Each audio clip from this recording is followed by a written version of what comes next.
নাম সুভা। সুভা বয়স কত? বয়স 28। জন্ম জেলা কোথায়? জন্ম জেলা আমার উত্তরবঙ্গের রংপুর। ওকে, ঠিক আছে। আমরা শুরু করতে চাই যেখান থেকে আপনি বলতে চান, ক্রোনোলজিক্যাল স্টেপ বাই স্টেপ আমরা যাব, ছোটবেলা থেকে যেভাবে। আচ্ছা, আমি ছোটবেলা থেকেই বলতে চাই।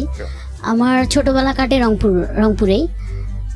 তো আমার বাবা একজন সার্ভিস হোল্ডার ছিল, গভর্নমেন্ট সার্ভিস হোল্ডার। তো আমরা 4 বোন, আমাদের অ্যাকচুয়ালি ভাই নাই। আচ্ছা। তো ছোটবেলা থেকে আমাদের ফ্যামিলিটা কিন্তু একটু রেস্ট্রিক্টেড, মানে আমার বাবা একটু রেস্ট্রিক্টেড প্লাস হচ্ছে রেস্ট্রিক্টেড বলতে মানে কি বলে, মানে কনজারভেটিভ। হ্যাঁ, কনজারভেটিভ। ওকে, কনজারভেটিভ। তো আমার স্কুল কাটে রংপুরে। আমি যখন ক্লাস 1-এ ভর্তি হই তখনই আমার বাবা ট্রান্সফার হয়ে রংপুরে চলে আসে, মেইন শহরেই চলে আসে। ইভেন আমার বাবা ওইখানে হচ্ছে পরে আস্তে আস্তে ওখানে সেটেল হয়ে যায় আর কি। তো আমি রংপুরের একটা নামকরা স্কুলেই পড়ি।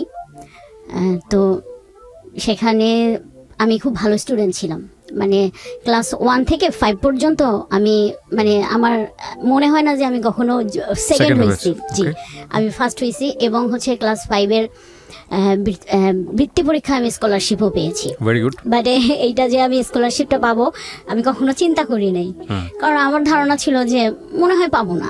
কিন্তু আমার আব্বু সবসময় বলতো যে না, পাবা না কেন। তো সেক্ষেত্রে আমার আব্বুর একটা বিরাট ভূমিকা আছে।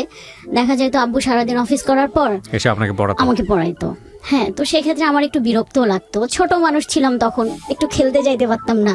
তো আমি আম্মুকে বলতাম যে আম্মু সবাই খেলে, আমি কবে খেলতে পারবো। আর আমাদের বাসা, আমাদের আমাদের অফিস থেকে, মানে আব্বুর অফিস থেকে আমাদের একটা কোয়ার্টার দিয়েছিল, সরকারি কোয়ার্টার। তো আমরা আমাদের ছোটবেলা ওইখানেই বেড়ে ওঠা। তো দেখা যাইতো যে আমার আরো যে 2টা ছোট ছোট বোন আছে, তারা খেলতো, আমি খেলতে পারতাম না। এই কারণে আমার নানান কমপ্লেন ছিল আমার আম্মু আব্বুর প্রতি। তারপরে এই আর কি, ওখান থেকে আমি খুব ভালো রেজাল্ট নিয়ে স্কুল শেষ করলাম। তারপরে আমি একটা গভর্নমেন্ট স্কুলে ভর্তি হইলাম। হওয়ার পর ওইখানে আমি ক্লাস, মানে এসএসসি পর্যন্ত খুব ভালোভাবেই আমার পড়াশোনা ছিল। তো এর মধ্যে নানান ধরনের প্রপোজাল পাই, যেটা হয় আর কি। তো আমার তখন কিন্তু সেই মুহূর্তে ওই ধরনের কোনো ইচ্ছা ছিল না, বোঝারও বয়সও হয় না, ইচ্ছাও ছিল না। কিন্তু আমার ভাল লাগতো, আমি খুব এনজয় করতাম। এবং প্রত্যেকটাই হচ্ছে আমি আমার আম্মুকে গিয়ে বলতাম, আম্মু জানো অমুক একটা ছেলে আজকে স্কুলে আসতে আমাকে চিঠি দিয়েছে। এবং প্রত্যেকটা চিঠি কিন্তু আমার আম্মু পড়তো। তো মানে আমার বাবাকে খুব ভয় পাইতাম, মানে যত স্কুল এসএসসি পর্যন্ত এসে আমার বাবার সাথে একটু গ্যাপ ক্রিয়েট হয়েছে, মানে তো একটু বড় হয়ে গেছি, তখন মনে হচ্ছিল যে একটু নিজের মতো চলবো। তো এইভাবে আমার স্কুল লাইফটা শেষ হইলো। এসএসসিও আমি মোটামুটি খুব ভালো করে মানে পাশ করে গেছি, যেটা এক্সপেকটেশন ছিল সেটা হয়তো পারি নাই, বাট রেজাল্ট খুব খারাপও হয় নাই। আচ্ছা। তো এরপরে আসলো আমার মেইন পয়েন্টও না, মানে আমার কলেজ জীবন। আমি গভর্নমেন্ট সরকারি ওমেন্স কলেজে ভর্তি হইলাম। ওখানেও ভর্তি হওয়ার পরে এই যে এখান থেকে কিন্তু আমার বাবার সাথে আমার আরো একটু বেশি গ্যাপ ক্রিয়েট হইলো। কারণ আছে কি? কারণ আছে বলতে এই যে, মানে আমি খুব ভালো স্টুডেন্ট ছিলাম, আমি সায়েন্স নিয়ে পড়াশোনা করছি। তো আমি খুব ভালো একটা স্কুলে চান্স পাইছিলাম। আনফরচুনেটলি আমি সায়েন্সে চান্স পাই নাই, আমি আর্টসে চান্স পাইছি। কিন্তু আমার আব্বুর খুব ইচ্ছা ছিল আমার একটা মেয়ে ডাক্তার হবে।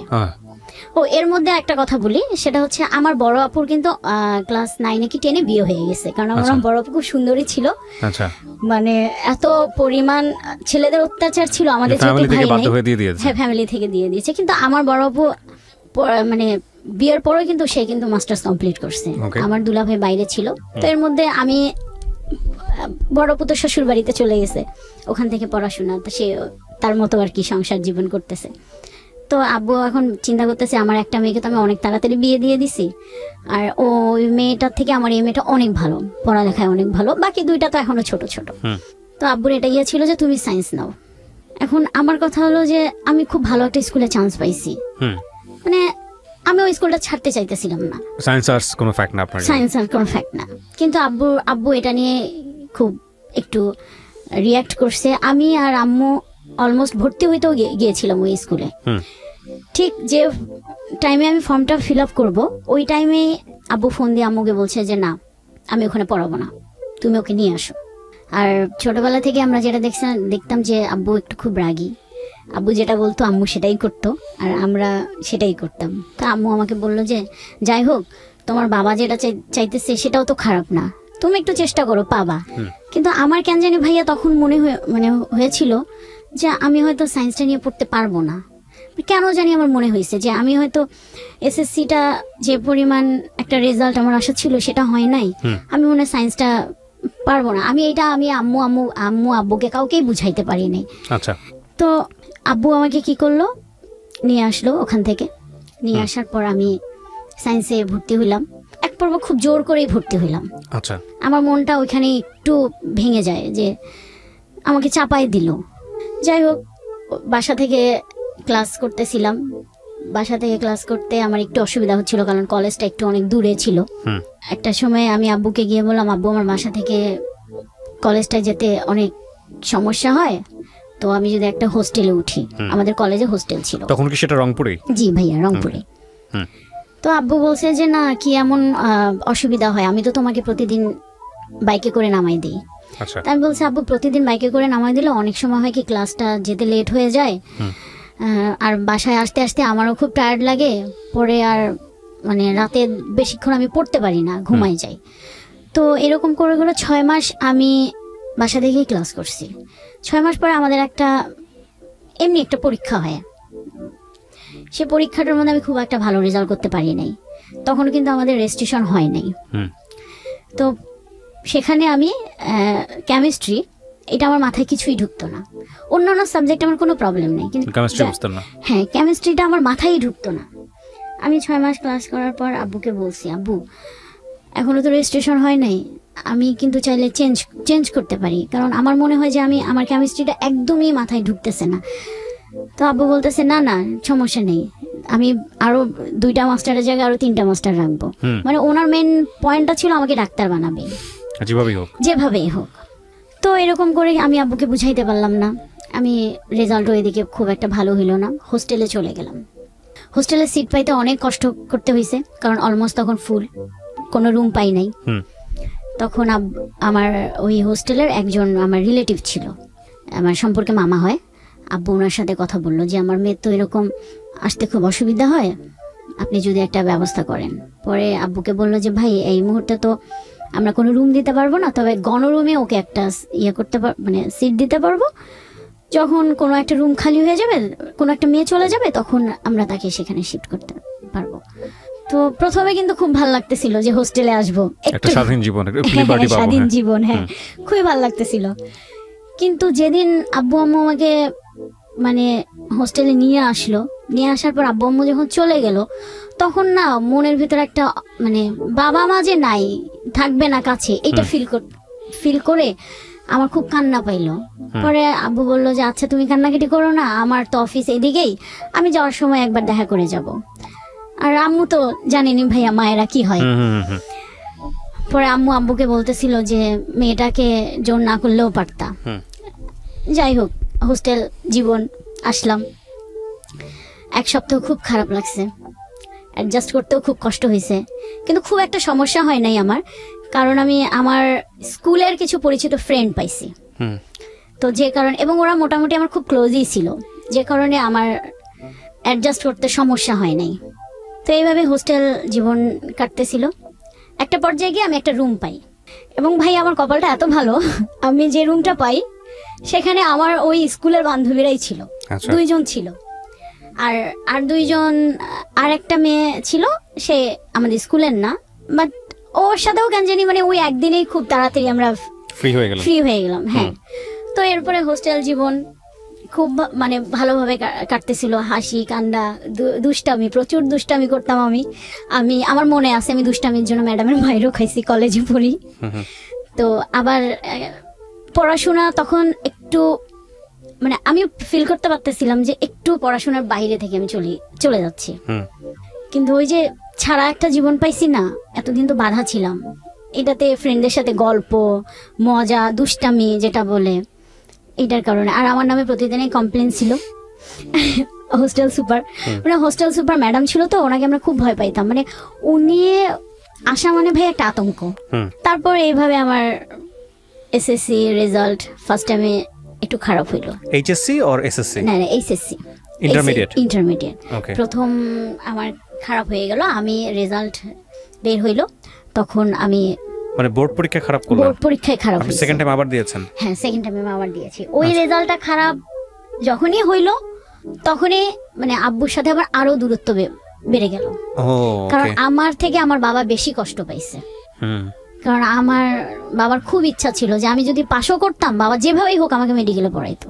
আচ্ছা আচ্ছা, প্রাইভেটে হলেও। এবং রেজাল্ট যখন আসলো, আমরা রেজাল্ট শিট পাওয়ার কিছুদিন পর আমার মার্কশিটটা পাই না, তখন দেখা গেল যে আমি সায়েন্সে মানে সায়েন্সের যে সাবজেক্টটা কেমিস্ট্রি ফেল করছি। হ্যাঁ, বাকিগুলো আমার মোটামুটি ভালোই ছিল। তো আব্বু ডিসিশন নিল আমাকে কেমিস্ট্রিতে আবারই পরীক্ষা দেওয়া হবে। আমি আব্বুকে তখন বলছি, না আব্বু, তাহলে আমি আর পড়াশোনাই করব না, কারণ আমার মাথায় ঢোকে না। আমার যদি না ঢোকে, আমি নিতেই পারতেছি না, তাহলে আমি কিভাবে পড়বো? তখন যাই হোক আমার আম্মু অনেক বুঝাইলো। আম্মু খুব সাপোর্ট করছে, এখনো আম্মু খুবই সাপোর্ট করে আমাকে। আম্মুর সাপোর্ট করার পর আব্বু একটা সময় বুঝলো, কিন্তু আব্বুর মন থেকে ওটা আসলো না। যাই হোক আমি পরের বার নতুন করে আবার ভর্তি হইলাম হিউম্যানিটিস না ভাই, আমি কমার্সে ভর্তি হইলাম। তখন আব্বু বললো ঠিক আছে, হিউম্যানিটিস না, কমার্সে তুমি ভর্তি হও। কমার্সে ভর্তি হইলাম। যাই হোক কমার্সের রেজাল্টও আমার খুবই ভালো হইলো। খুব ভালো বলতে মোটামুটি ভালো। তারপরে এখন ভার্সিটি পরীক্ষা, অনেকগুলো ভার্সিটির পরীক্ষা দিয়েছি, কিন্তু আমি চান্স পাইনি। ঢাকা ভার্সিটিতে আমি ইংলিশে ফেল করছি, নাহলে আমার অনেক ভালো স্কোর ছিল। ইংলিশে ফেল না করলে আমার মনে হয়ে যাইতো। এইটাতেও আব্বু বড় একটা ধাক্কা খাইলো। তারপরে আমি তখন চিন্তা আসলো, আমার সব ফ্রেন্ডরা ঢাকায় ভর্তি হইতেছে, আমি ঢাকায় ভর্তি হব। আব্বুর আগে বললো আমি তোমাকে আর ঢাকা টাকায় কোনো কিছু নেই না, রংপুরে আমাদের এখানে অনেক মানে রংপুরে আমাদের এখানে ভার্সিটিও আছে, যেটা রোকেয়া বিশ্ববিদ্যালয় এখন হয়েছে, আর খুব ভালো একটা নাম করা জাতীয় বিশ্ববিদ্যালয় আছে। তো বললো যে এই দুইটার মধ্যে তোমাকে আমি একটা ভর্তি করাই দেবো। কিন্তু আমার ওই যে ঢাকায় আসবো, আমি সব ফ্রেন্ডরা ঢাকায় গেছে, ওরা সবাই ঢাকা থেকে বাসায় আসবে, আমার সাথে দেখা হবে, আমি এখানে এখনো পড়ে আছি। কারণ মানে এমনও স্টুডেন্ট ঢাকায় ভর্তি হয়েছে, আমার কাছে ওইটাই মাথার মধ্যে ঢুকছে যে তারা আমার থেকে মানে অনেক খারাপ স্টুডেন্ট ছিল, আমি তো ভালো ছিলাম, আমি কেন ঢাকায় পড়বো না? সে এসে বলবে আমি হচ্ছে ঢাকায় পড়ি, আমার এটা কেমন লাগবে না? এই একটা জেদ থেকে আব্বুর আমার জেদের কাছে পারলো না। আর আব্বু বলছে ঠিক আছে, আমি ঢাকায় তোমাকে ভর্তি করাই দিই। তো আমার এক ভাইয়া তখন মার্চেন্ডাইজিং এ পড়াশোনা করে শান্তমরিয়ামে, ভাইয়ের সাথে কথা বললো। আমাদের ঢাকায় তখন মোটামুটি রিলেটিভ থাকলেও মানে ওই রকম কারোর সাথে তেমন কোনো আমাদের যোগাযোগ ছিল না। আমার ওই ভাইয়া ছিল আমার মেজো মামার ছেলে। তো আব্বু ভাইয়ার সাথে কথা বললো। তো ভাইয়া আমাকে বললো আচ্ছা ঠিক আছে, মানে আব্বুকে বললো যে ঠিক আছে ফুপা, আপনি তাহলে ওকে নিয়ে আসেন, আমি দেখি এখানে ফর্ম। তো আমার আবার ইচ্ছা ছিল ফ্যাশন ডিজাইনিং এ পড়বো, শান্তমরিয়াম। তো শান্তমরিয়াম ফ্যাশন ডিজাইনিং এ পড়বো। আব্বু এটাতে রাজি হইলো যে আচ্ছা ঠিক আছে পড়ো, এখন আমি তোমাকে কোনোটাই বাধা দেবো না, তোমার যা ভালো লাগে তুমি পড়ো, কারণ you are out of my track. হ্যাঁ, পরে ফ্যাশন ডিজাইনিং এ পড়বো, এই একটা খুবই মানে এক্সাইটেড। আমি ঢাকায় আসলাম, যেদিন আমি ভর্তি হব ওই দিন আমি ফর্ম ফিল আপ করবো, ঠিক ওই মুহূর্তে আবার আমার বাধা। আমার ওই ভাই আমার বাবাকে বুঝাইলো, না না ফ্যাশন ডিজাইনিং এ মেয়েরা পড়ে না, তো মেয়েরা উচ্ছৃঙ্খল মানে খুবই অধ্যত টাইপের হয়, তো হচ্ছে দরকার নেই, ওকে বিবিএতে ভর্তি করাই দেন। এই যে আমার বাবার মাথায় ওখানে ঢুকাইলো। আমার বাবা চিন্তা করলো তাই তো আমাকে ছাড়া ফ্যামিলি ছাড়া থাকবে যদি আমার মেয়েটা এরকম হয়ে যায়। তো আমাকে ওইখানে আব্বু আবার বললো যে না ফ্যাশন ডিজাইনিং এ পড়া যাবে না, তুমি এটাতেই ভর্তি হও, না হলে তুমি আমার সাথে চলো। কি আর করার, ভার্সিটিতে ভর্তি হইলাম। প্রথম ক্লাস সবকিছুই মিলে খুবই ভালো লাগলো। তো আমাদের ভার্সিটিতে হয়েছে কি ভাইয়া, একটা আমার 5 জনের একটা গ্রুপ হয়েছে। আর আমার না ছোটবেলা থেকে একটা খুব মানে কি বলবো, আমি মেয়েদের সাথে খুব কম মিশতাম, জানি না কেন। মানে আমার ছেলে ফ্রেন্ড ছিল প্রচুর, ছেলেদের সাথে আমি কমফোর্ট, এটা হয় ন্যাচারালি, যার যেটা ভালো লাগে। তো আমার ওই গ্রুপের মধ্যেও দেখা গেছে যে হচ্ছে মানে আমি আর আমার একটা বান্ধবী আর বাকি 3টা। তো এরকম চলতেছে। এদিকে হচ্ছে মানে ফ্যামিলি থেকে আমার বাবা ওই যে মন খারাপ করার পর আমার সাথে একটু কম কথা বলে, তারপরে জোর করে ঢাকায় আসছি। কিন্তু আমাকে সাপোর্ট করছে পড়াশোনা, আমার পড়াশোনার খোঁজ খবর আমার বাবা ভার্সিটি পর্যন্ত নিছে, যে কারণে হয়তো আমি পাশ করে গেছি বা মানে এত দূর আগাইতে পারছি। তো আমি ভার্সিটি লাইফে ফাঁকি দিতে পারিনি, কোনো স্কোপ ছিল না। বাবা রংপুরে থাকলেও দেখা যাইতো যে আমাকে ওইখান থেকে কন্ট্রোল করতো। আমাকে ফোন দিছে একটা, জাস্ট খুব নরমাল। আপনি শান্তমরিয়ামে যখন পড়তেন তখন থাকতেন কোথায়? আমি তখন হ্যাঁ তখন না, ফার্স্ট টাইমে আমি হচ্ছে আপনার হোস্টেলে উঠছিলাম, কিন্তু আমার 6 মাস পরে তখন তো আমি নতুন ঢাকায়, আর আমি কিছু বুঝিও নাই, আমার পানিতে একটা প্রবলেম হয়েছিল, যেটা হয় আর কি সাধারণত ঢাকায় আসলে। শুধু জন্ডিস না, আমার অনেকগুলো রোগ হয়েছে। তো আমার টাইফয়েড হলো, এবং এত খারাপ অবস্থা, আমি আইসিইউতে ছিলাম। আচ্ছা। তো এরপরে আব্বু চিন্তা করলো যে তাহলে ওকে আর হোস্টেলে দেওয়া যাবে না। আর তখন আব্বু বললো তাহলে কি করবা, তুমি কি আসবা? আমি বলছি না আব্বু, আমি আসবো না, আমি এখানেই পড়বো। তো আব্বু বললো যে আমরা তো অনেক দূরে, চাইলেও তো যেতে পারি না, আর তোমার আমার এর মধ্যে বলি, আমার তখন একটা ছোট বোন, খুবই ছোট, আপনার 4-5 বছর, আর আমার ছোটটা তখন স্কুলে পড়ে, ক্লাস 9 কি 10 পড়ে। তো দুইটাই ছোট ছোট মোটামুটি। এখন এই দুইটাকে ছেড়ে তো আম্মুর ঢাকায় এসে থাকা সম্ভব না। পরে আম্মু বললো যে তাহলে এক কাজ করি, ওকে একটা সাবলেটে তুলে দেই, কারণ যদি ম্যাচ করে থাকে আমি গিয়ে ওখানে অনেকদিন স্টে করতে পারবো না। তারপরে আমি উত্তরায় ছিলাম ভাইয়া, উত্তরায় একটা বাসায় আমি সাবলেট ছিলাম।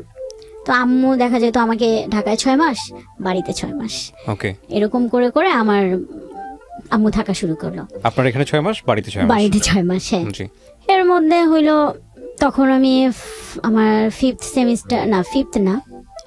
সেমিস্টার, 3rd সেমিস্টার শেষে 4th সেমিস্টারে আমি উঠছি। তো এর মধ্যে আমাকে আমার আব্বু একটা মোবাইল কিনে দিয়েছিল। আচ্ছা, এই প্রথম মোবাইল, এই প্রথম বলতে আমার এই প্রথম অ্যান্ড্রয়েড যে মোবাইল, আপনার স্যামসাং একটা মোবাইল কিনে দেয়। এরপরে তো আমি সবাই চিন্তা করলাম যে আমার এতদিন ছোট মোবাইল ছিল, আমি তো ফেসবুক ইউজ করতে পারতাম না। তো আমি একটা ফেসবুক অ্যাকাউন্ট খুলি। ফেসবুক অ্যাকাউন্ট খোলার পর ওই নানান ধরনের হচ্ছে ফ্রেন্ডদের সাথে গল্প আড্ডা, এটা সেটা। কিন্তু এর মধ্যে আমি যতই দুষ্টামি করি না কেন, পড়াশোনাটা করতাম। আমি যে 1 ঘন্টায় পড়তাম, আমি 1 ঘন্টা পড়াশোনাই করতাম।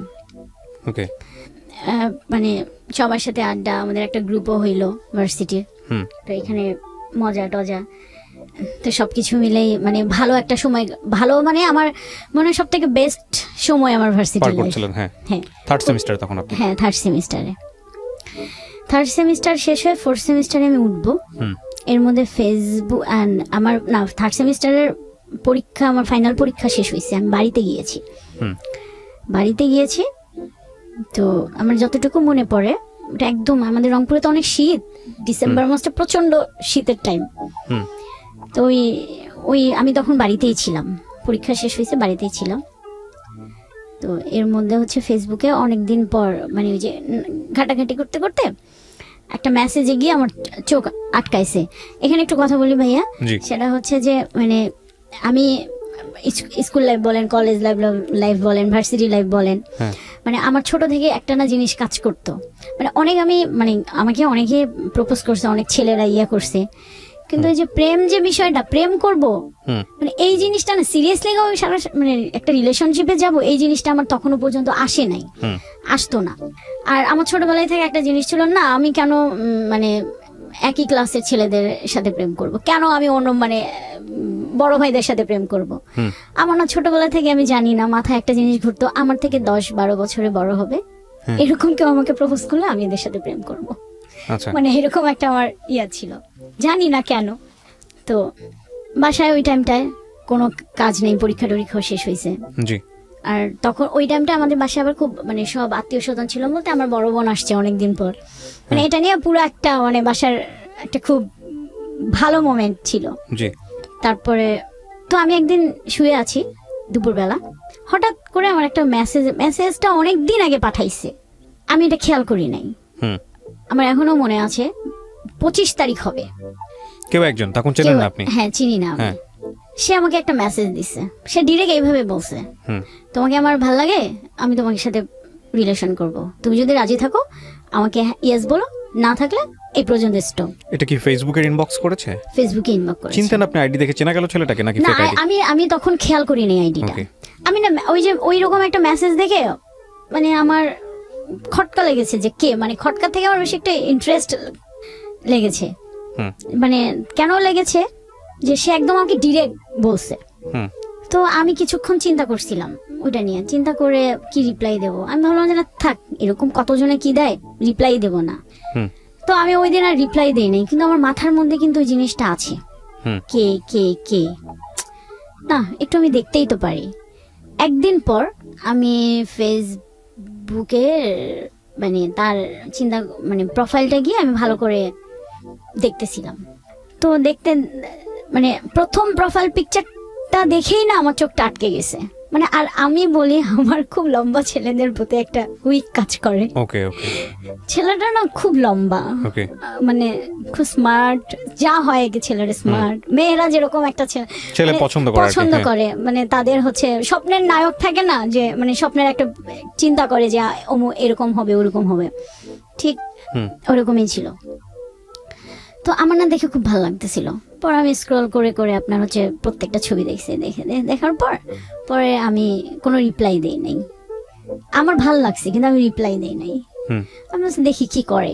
ঠিক তার একদিন পরে ছেলেটা দেখি আমাকে আবার টেক্সট করছে, কি ব্যাপার তুমি কিছু জানাইলা না? তখন আমি রিপ্লাই দিয়েছি যে আপনি কি আমার সম্পর্কে জানেন না আপনি আমাকে দেখছেন? তো বলছে যে আমি তোমার সম্পর্কে জানি না, কিন্তু তোমাকে আমি দেখেছি, দেখেই আমার ভালো লেগেছে। আচ্ছা। তো এরপরে আমি মেসেঞ্জারে বেশ কিছুদিন কথাটা হয়েছে, বেশ কিছুদিনও না, আপনার 25 তারিখেও পাঠাইছে, আর 31 তারিখে গিয়ে মানে ওর সাথে আমার কথা হয়েছে, ফার্স্ট ফোনে কথা হয়েছে। এই কয়দিন শুধু আমাদের মানে মেসেজিং এ কথা হইতো। ও আমাকে নাম্বার দিছে, দিয়ে বলছে যে তোমার মন চাইলে তুমি আমাকে ফোন দিও। এর মধ্যে ছেলেটার সম্পর্কে আমি জেনে নিছি যে সে কোথায় থাকে, তার বাসা ঢাকা। সে তখন একটা কোম্পানিতে জব করে, পড়াশোনা শেষ হয়ে গেছে। মানে তার কথা শুনে আমার মনে হলো, মানে ফ্যামিলি ব্যাকগ্রাউন্ড শুনে মনে হলো যে ভালো। তারপরে এই তো একটু একটু করে ভালো লাগা। আপনি জিজ্ঞেস করলেন না ওকে যে ও আপনাকে জানলো কিভাবে? হ্যাঁ আমি জিজ্ঞেস করছি, তো আমাকে বলছে যে তোমাকে আমি একবার দেখেছিলাম, একটা বিয়েতে আমি দেখেছিলাম, ওনার এক বন্ধুর বিয়েতে সে আমাকে দেখেছিল। তো আসলে বন্ধুর বিয়েতে বলতে আমার এক বান্ধবী ছিল, মানে খুব ক্লোজ না, বাট আমাদের এই ভার্সিটির। তো ওর বন্ধুর সাথে আমার ওই বান্ধবীটার বিয়ে হয়েছে, তো আমি সেই বিয়েতে অ্যাটেন্ড করছিলাম। আচ্ছা। তো এর পরে আর কি সেটা আমি জানতে পাই। যাই হোক, সে হয়তো তার কাছ থেকে শুনেই আমার ফেসবুক আইডিটা নিয়ে বা আমার ওই বান্ধবীর সাথে আপনাকে নক করেছে। তারপরে ওর সাথে আমার প্রথম দেখা হয়, মানে প্রথম 3-4-5 মাস খুব ভালো একটা সময় কাটছে। মানে ও খুব টেক কেয়ার করে ইয়ে করে। আমার কাছে মনে হচ্ছিল যে তখন খুব ভালো লাগতো, আবার একটা সময় খুব বন্দিও লাগতো। প্রত্যেকটা কাজে সে ইন্টারফেয়ার করতো, মানে এখানে গেলে তাকে বলে যেতে হবে, ওখানে গেলে বলে যেতে হবে, মোবাইল কেন, এটা মানে যা হয় আর কি। তো একটা পর্যায়ে সে আমাকে কিছু ইশারা ইঙ্গিতে বুঝাইতে চাইলো যে তার মানে একটা কিছু দরকার বা যে ব্যাপারটা। তখন আমি ওকে বুঝাইলাম যে দেখো, আমি খুব প্রত্যন্ত একটা অঞ্চল থেকে উঠে আসছি, আমি এইভাবে বড় হই নাই। তোমাকে আমার ভালো লেগেছিল, আমার মনে হয়েছিল যে তোমার সাথে আমার রিলেশন একটা ক্রিয়েট করা যায়, এবং তুমিও সিরিয়াস, আমিও সিরিয়াস ছিলাম। তো ব্যাপারটা হচ্ছে, তো তুমি যেটা করতে চাচ্ছ সেটা এই মুহূর্তে সম্ভব না। আমি খুবই একটা কনজারভেটিভ ফ্যামিলি থেকে উঠে আসছি, তো আমাদের যদি মানে যা হবে বিয়ের পর। কিন্তু সে তখন ঠিক আছে, ওকে আমি তোমাকে একটু পরীক্ষা করলাম, দেখি এখনকার মেয়েরা অনেকে হয়, এইভাবে সে আমার ব্রেন ওয়াশ করতো। সব থেকে ব্যাপার যেটা ভাই আমার জন্য খুবই একটা মানে শকিং একটা ব্যাপার, সেটা হচ্ছে যে ওর সাথে আমার ব্রেকআপ হওয়ার কারণটা হলো, আমার যে খুব ভালো ফ্রেন্ড ছিল, সামহাউ সে তার সাথে কোনো একটা ভাবে কানেক্ট হয়ে যায়। আচ্ছা। কানেক্ট হওয়ার পর তাদের মধ্যে একটা রিলেশন ক্রিয়েট হয়, যেটা আমি জানতাম না। মানে মানে সে আমাকে বুঝতে দেয় নাই। মানে হয় না যে অন্যদিকে ডাইভার্ট হয়ে গেলে আমার দিক থেকে সরে আসা বা একটু সময় কম দেওয়া, মানে আমি কোনোভাবেই বুঝতে পারি নাই। তো একদিন যখন ব্যাপারটা আমার সামনে চলে আসলো, খুব বাজেভাবেই সামনে চলে আসছে, তখন আমার অবস্থাটা এতটাই খারাপ ছিল, আমি ওকে মানে তখন ওর প্রতি আমার এত একটা ব্যাড ইমপ্রেশন যেটা বলেন, মানে এত একটা খারাপ অনুভূতি তৈরি হইলো যে আমি ওকে যে জিজ্ঞাসা করব সেই রুচিটাও আমার হয় নাই। মানে আমার কাছে মনে হলো যে এটাই কি লাইফের একটা পার্ট, এটার জন্য কি মানে এত বড় একটা মানে সে আমাকে কষ্ট দেবে, ওই যে ওইখান থেকে আমার মাথার মধ্যে একটা ইয়ে ঢুকছে যে এটাই বুঝি লাইফের একটা পার্ট, ভালোবাসা কিছু না। আমার তো কোনো কমতি ছিল না, কিসে কমতি, এটাই আমার সবসময় মনে হইতো। আচ্ছা, তো এরপরে যাই হোক, সে অনেকবার আমার সাথে যোগাযোগ করার চেষ্টা করছিল, আমার ওইখান থেকে ওই দিনের পর থেকে একদমই টোটালি ক্লোজ। এরপরে আমার মাঝখানে খুব বাজে একটা অবস্থায় গিয়েছিল, কারণ রিলেশন ব্রেকআপ হয়ে গেছে, একটা এতদিনের অভ্যাস। এই একটা ঘটনাকে কেন্দ্র করে আপনার রিলেশনশিপ ব্রেকআপের দিকে চলে গেছে। ওকে। তো তখন আমি চিন্তা করলাম, না আমি আর কোনো রিলেশনশিপেই জড়াবো না, আমার এসবের দরকার নাই, আমি পড়াশোনা করি। আচ্ছা, বাট এটা নিয়ে আপনার মধ্যে মেন্টালি কোনো ইফেক্ট তৈরি হলো না? মেন্টালি ইফেক্ট তৈরি হয়েছিল, কিন্তু তখন আমার ফ্রেন্ড আমাকে খুব সাপোর্ট দিছে যে তুমি পড়াশোনায় মনোযোগ দাও, অন্য কোনো মানে কাজকর্মে বেশি বেশি করে তুমি ইয়া করো, ফোকাস করো, পড়াশোনাটা করো। তারপরে আমার সব থেকে, আমি আম্মুর কথা না বললেই হয় না, আম্মু আমাকে খুবই সাপোর্ট করছে। ওকে, বাট আপনি শেয়ার করেছিলেন সবার সঙ্গে যে আমি আমার আম্মুর সাথে শেয়ার করছি, আম্মু খুবই সাপোর্ট করছে, আম্মু আমার সাথে ফ্রেন্ডের মতো মেলামেশা করছে। তো যে কারণে না মানে আমার ফ্যামিলি বলেন, আমার ফ্রেন্ড সার্কেল বলেন, আমি না খুব তাড়াতাড়ি ওইটা কাটায় আসছি। কিন্তু ভাইয়া কাটায় আসলেও ওই যে আমার মাথার মধ্যে ওইটা চেপে বসছে যে আসলে ভালোবাসা কিছু নাই, ভালোবাসা যদি আমরা ধরে রাখতে চাই তাহলে এটা দরকার, নাহলে এত ভালোবেসেও আমি একটা মানুষকে কেন ধরে রাখতে পারলাম না। আমার মাথার মধ্যে ওইটা চেপে বসছে। যাই হোক, তারপরে আমার এরকম কোনো ইয়ে ছিল না, আমি পড়াশোনা শেষ করলাম আমি 2016-তে। আমার বিবিএ শেষ হয়ে গেল। এর মধ্যে আমি মানে জব সার্চ করতেছিলাম যে পড়াশোনা তো হয়ে যায়, আমি একটা জব সার্চ করি। তো জব সার্চ করতে করতে সামহাও আমি একটা জবে ঢুকে পড়ি। ওখানে আমার জব ভালোই চলতেছিল, আমার কোনো মানে অন্য কোনো প্রবলেম ছিল না, মানে রিলেশনশিপ এগুলো ধরনের কোনো প্রবলেম নাই, ফ্যামিলির সাথে আমার আন্ডারস্ট্যান্ডিং ভালো, আমার ফ্রেন্ডদের সাথে আমার আন্ডারস্ট্যান্ডিং ভালো, এই যে দুষ্টামি মজা ফ্যামিলি ফ্রেন্ড, খুবই ভালো একটা জীবন আমি পার করতেছিলাম। ওকে প্রিয় শ্রোতা, ছোট্ট একটা বিরতি নেবার আগে আপনাদের সবার জন্য বলছি, ঢাকা এফএম এর আরও একটি ইউটিউব চ্যানেল যেখানে আপনারা আমাদের এই অনুষ্ঠানগুলোর ভিডিও কন্টেন্ট দেখতে পাবেন। আপনারা সবাই চ্যানেলটি সাবস্ক্রাইব করুন। আমাদের চ্যানেলটির ঠিকানা হচ্ছে www.youtube.com/iloveDhakaFM। আমার এই অনুষ্ঠানগুলোতে যদি আপনি অংশগ্রহণ করতে চান, আমাদেরকে ফোন করবেন। আমাদের ফোন নাম্বারটি হচ্ছে 09611904904। আমি আবারও বলছি 09611904904। ওকে, ছোট্ট একটা বিরতি। জীবন গল্প, জীবন গল্প, জীবন নাটকের চেয়েও নাটকীয়।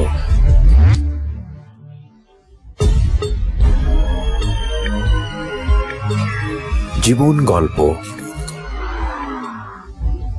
Welcome back once again. প্রিয় শ্রোতা, আপনারা শুনছেন জীবন গল্প। আমি আরজে কিবরিয়া আপনার সঙ্গে রয়েছি। আমার এই অনুষ্ঠানগুলোতে যদি আপনি অংশগ্রহণ করতে চান, আমাদেরকে ফোন করবেন। আমাদের ফোন নাম্বারটি হচ্ছে 09611904904। আমি আবারও বলছি 09611904904। ওকে, আমরা যেখানটায় ছিলাম তারপর হঠাৎ ওই কাজের সূত্রে আমার অফিস থেকে, আমার অফিসের একটা ফেব্রিক্সের প্রবলেম হয়েছিল। আমার এমডি স্যার তখন সিঙ্গাপুরে ছিল। আচ্ছা। তো আমি যেহেতু ওখানকার মার্কেটিং ম্যানেজার হিসেবে ছিলাম, তো স্যার আমাকে বলছে যেহেতু তোমার আন্ডারের এটা কাজ, তো আমি চাই ব্যাপারটা তুমি হ্যান্ডেল করো, আর যেহেতু আমিও এখন দেশের বাইরে। তো আমি বললাম ঠিক আছে স্যার, আমি দেখি স্যার আমি কতটুকু করতে পারি, আমি ট্রাই করব আমার মতো করে। আমি তো ওই প্রথম দিনই আমার ওনার সাথে দেখা, আমি ওই একটা প্রবলেম নিয়ে আমার যে প্রোডাকশন ম্যানেজার ছিল ওনাকে নিয়ে আমি ওনার অফিসে যাই। আচ্ছা। আমি এখানে একটু ছোট্ট করে বলি, একটা ফ্যাব্রিক্সের ডিজাইনের ভুল হয়েছিল, মানে একটা ডিজাইন পুরাটাই উল্টা হয়ে গেছে। তো এটা তো কোনোভাবেই তো বায়ার অ্যাকসেপ্ট করবে না, কিন্তু আমার মালিকের কথা হলো এটা বায়ারকে অ্যাকসেপ্ট করাইতে হবে। কিভাবে করাবা, কোন মানে ব্রেন খাটাইলে, বুদ্ধি দিয়ে এইটা তুমি চালাইতে পারবা, কারণ এখানে আমার অনেক প্রফিট লস হয়ে যাবে। আচ্ছা। তো এটা হচ্ছে তুমি ম্যানেজ করো, আমি মনে করি তুমি পারবা। তো আমি ওইটা নিয়ে ওনার সাথে কথা বললাম, ফোনে কথা বলি ফার্স্ট টাইমে।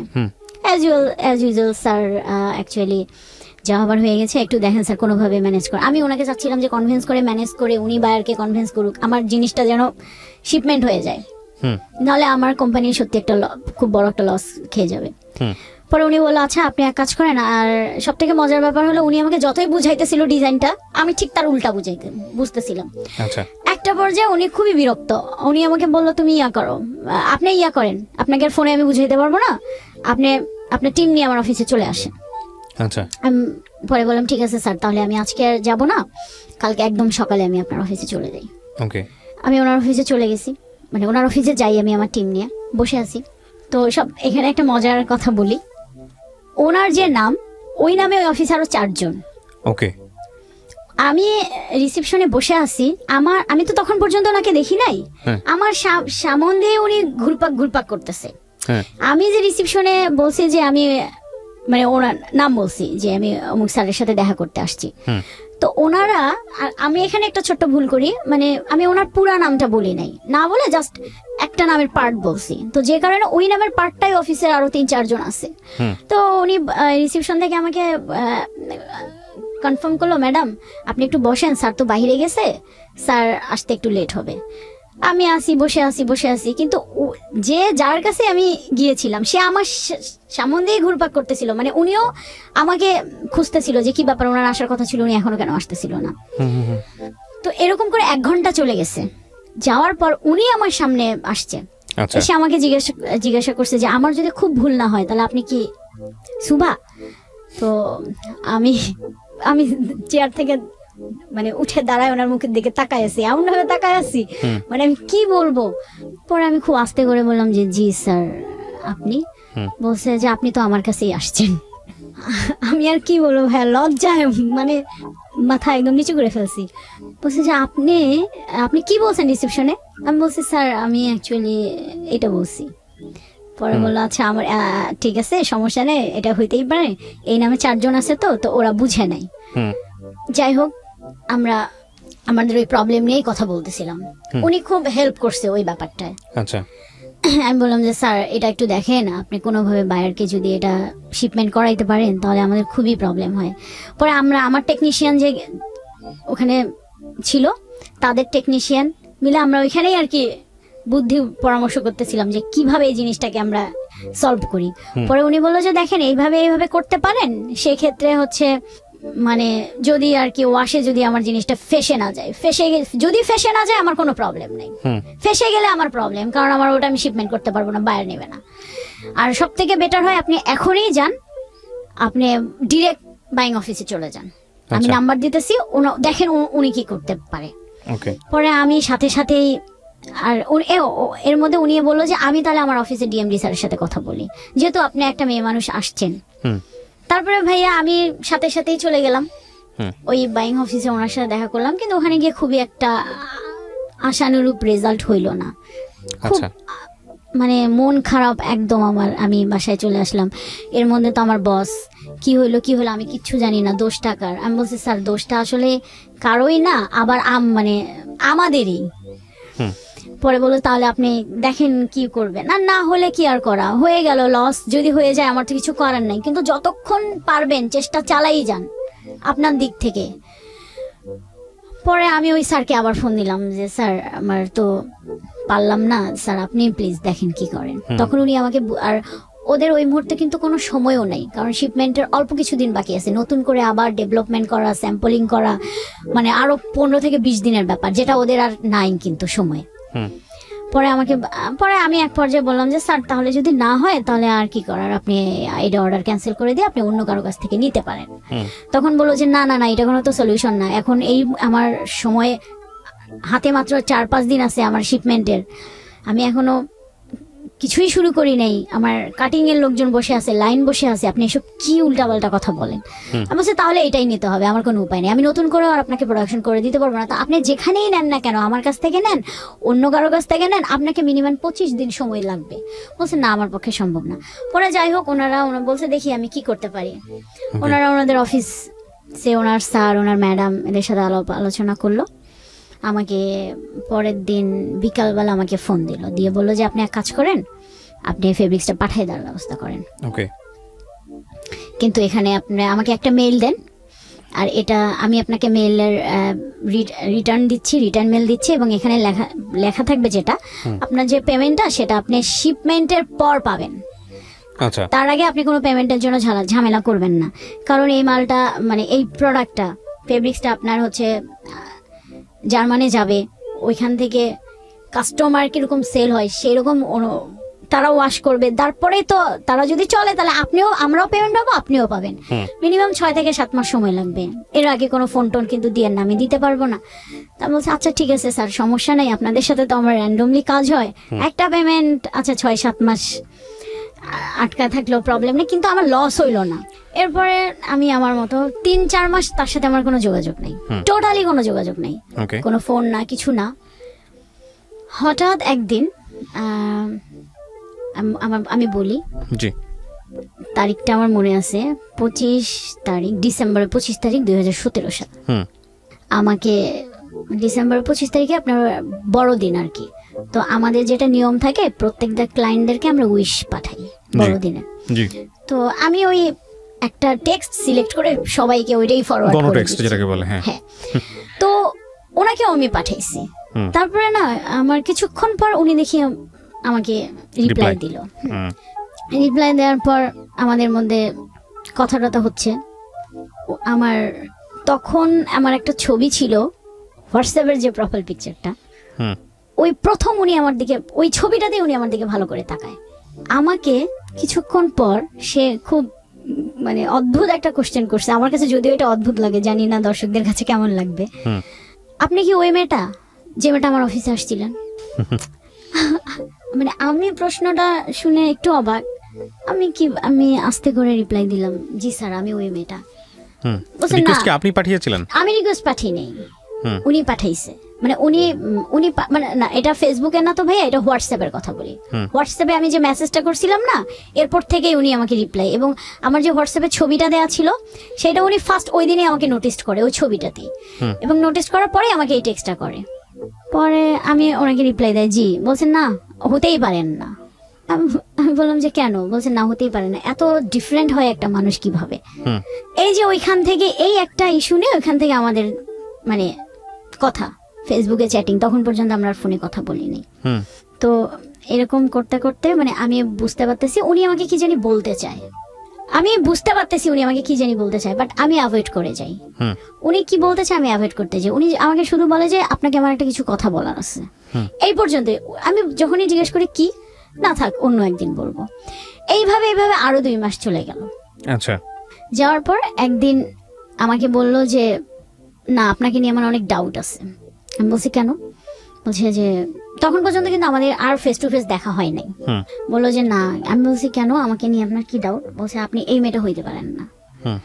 তো আচ্ছা যদি এই মেয়েটা হন তাহলে এক কাজ করেন, আপনি আমার অফিসে চলে আসেন। আমি তখন বললাম আমি অফিসে যাব, আমার অফিসে যাওয়ার তো একটা রিজন লাগবে। বলছে কোনো সমস্যা নাই, আমি আপনাকে মানে আপনার বসকে সিসিতে রেখে আমি একটা আপনাকে মেইল পাঠাই। ওকে, তাহলে তো এটা আপনার বস দেখলেই তো আপনি তো একটা কারণ পাবেন। তো উনি তাই করলো।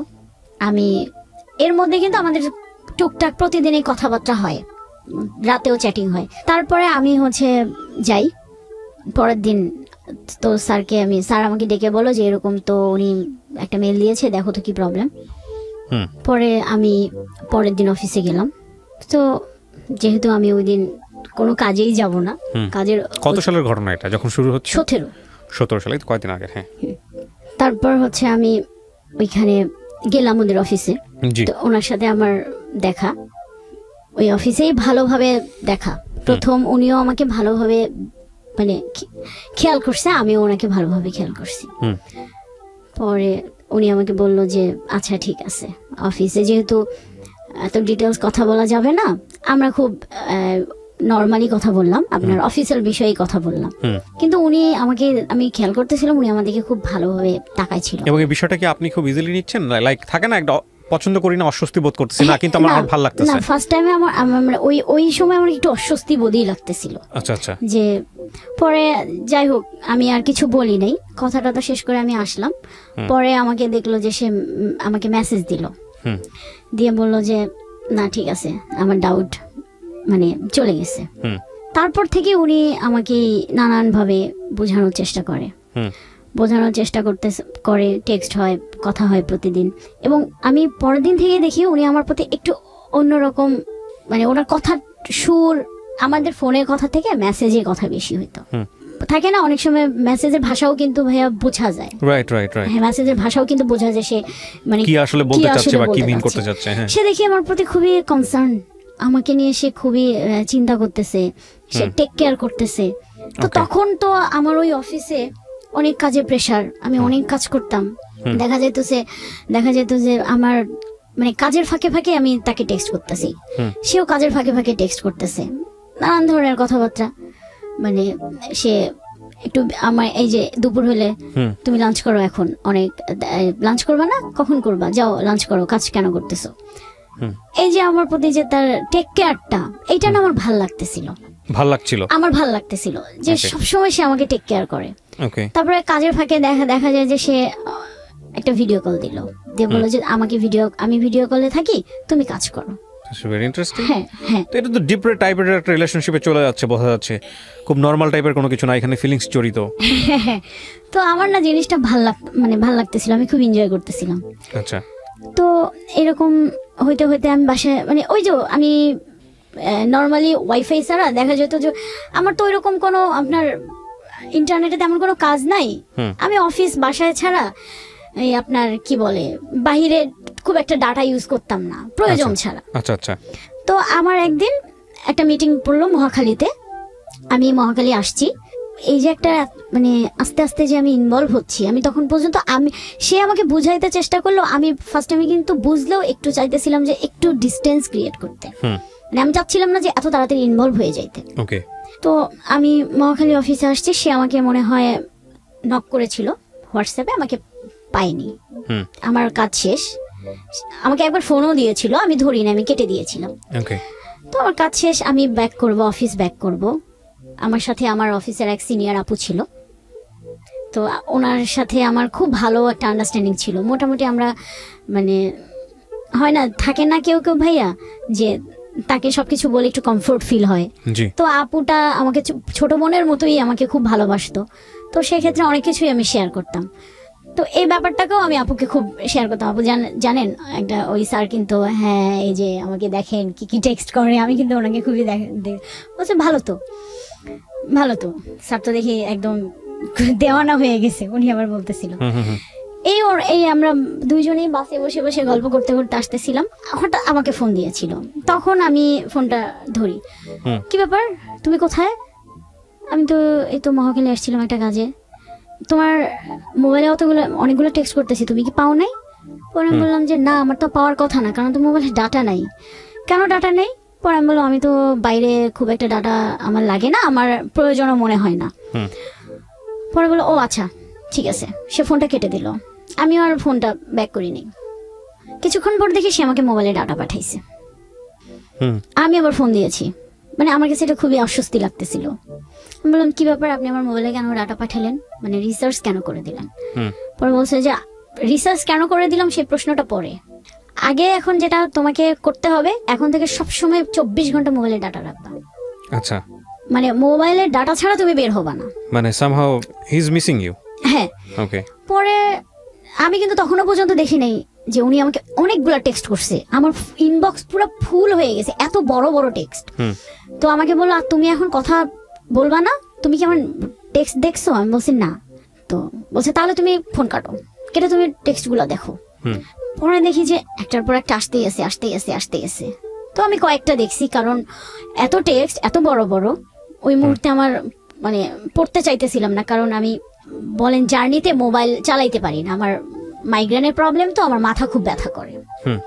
তো আমি ওনাকে শুধু একটা রিপ্লাই দিলাম যে বাসায় গিয়ে আমি দেখবো, আমি আমার মতো, তা সে আমাকে মিস করতেছে, বাট তখন পর্যন্ত আমার সেই মিসিং ভাবটা আসেনি। আমি আমার মতো অফিসে গেলাম, কাজ করলাম, বাসায় আসলাম, এর মধ্যে টুকটাক তো কথাবার্তা হচ্ছেই। বাসায় আসার পর সে আমাকে আবার ফোন দিয়েছে, বাসায় ঢুকছো? হ্যাঁ। তুমি কি টেক্সটগুলো পড়ছো? তো আমি বললাম যে আমি তখন বলছি যে আমি তো মাত্র বাসায় ঢুকলাম, আমি একটু ফ্রেশ হই, তখন আমি উত্তরায় থাকি। তো বললো যে আচ্ছা ঠিক আছে, আর আমিও বাসায় যাচ্ছি। আমি আচ্ছা ঠিক আছে, আপনি বাসায় যান। আমি ফ্রেশ হইলাম, হয়ে টেক্সটগুলো পড়লাম, মানে এত টেক্সট এত বড় বড়, আমার এত কিছু মনে নাই, অনেক বড় বড় তো মনে থাকে না, কিন্তু আমার লাস্টের একটা কথা খুব মানে ভালো লাগছে পড়ে, যে সে আমাকে সারাদিন খুব মিস করতেছিল। তারপরে এরকম করে করে কথা হইতে হইতে আমিও একটা পর্যায়ে ইনভলভ হয়ে গেলাম। মানে আপনি মানে জায়গা থেকে গ্রিন সিগন্যাল দিলেন। গ্রিন সিগন্যাল দিলেন। এর মধ্যে সে আমার প্রচন্ড টেক কেয়ার করতেছিল, প্রচন্ড করতেছিল। টেক কেয়ারের মাত্রা এরকম ছিল আমি জানি না যে এটা আসলে আমার কোন দিক দিয়ে যাচ্ছিল, ভালোর দিকে না খারাপের দিকে যাচ্ছিল আমি জানতাম না। সে একটা পর্যায়ে আমাদের রিলেশনশিপটা একটু না মোটামুটি ডিপ হয়ে গেল। তারপরে তখনই আমি জানতে পারলাম, এর মধ্যে কিন্তু আমি কোনোদিনও কোশ্চেন করি নাই। তখন সে আমাকে নিজে থেকে বলছে যে সুমাইয়া আমি একটা কথা বলবো। আমি বলছি ঠিক আছে বলেন। তো সে বলল যে তোমাকে বলা উচিত ছিল, তুমি তো কখনো জিজ্ঞাসা করো নাই আমি বিবাহিত। এটা সম্পর্ক গড়ানোর কতদিন পরে?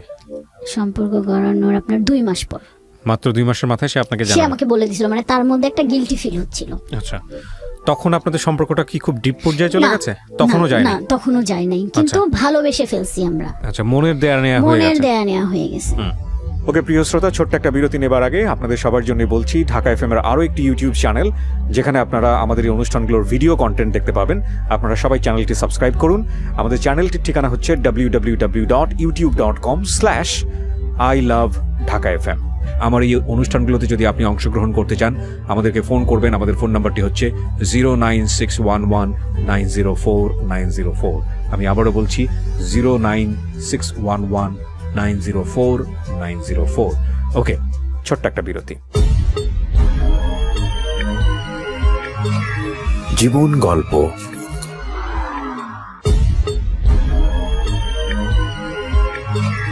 জীবন গল্প।